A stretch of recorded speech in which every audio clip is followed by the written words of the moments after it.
YouTube channel মোৰ আই শ্ৰীমতী hemi মোহনে মই আপোনালোকক স্বাগতম জনাইছোঁ আৰু আপোনালোকেও মোক আশীৰ্বাদ আৰু মৰম দিব বুলি আশা কৰিলোঁ।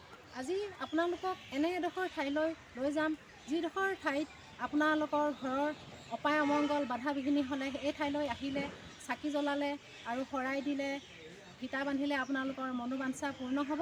আহক তেনেহ'লে আপোনালোকে ভিডিঅ'ৰ যোগেদি এই ঠাইডোখৰ উপভোগ কৰক। এয়া হ'ল দেওপানী দুৰ্গা মন্দিৰ বা দেওপানী থান।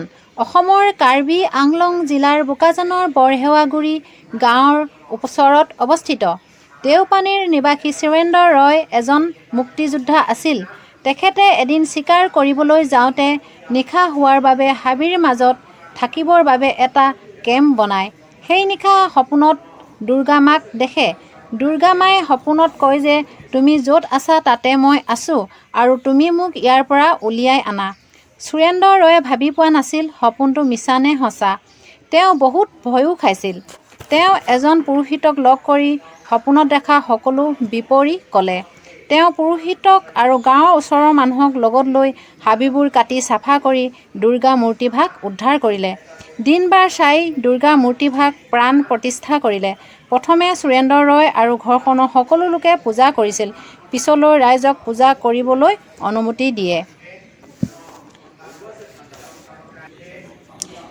এই মন্দিৰৰ কাষতে এভাগী শিৱ মন্দিৰ আৰু এভাগী শিৱলিংগ আছে।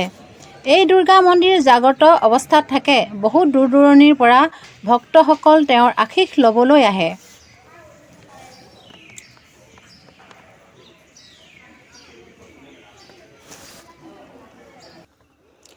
এইজোপা গছত আপোনালোকে ৰঙা ফিটাডাল বান্ধিব।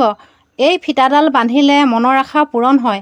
যেতিয়া আপোনালোকৰ মনৰ আশা পূৰণ হ'ব তেতিয়া এদিন আহি ফিটাডাল খুলি থৈ যাবহি। তাৰ কাষতে এটি পুখুৰী আছে। এই পুখুৰীত কাছও দেখিবলৈ পোৱা যায়। শেষত আপোনালোকে মোৰ ইউটিউব চেনেলটো ছাবস্ক্ৰাইব কৰিবলৈ নাপাহৰিব। ধন্যবাদ।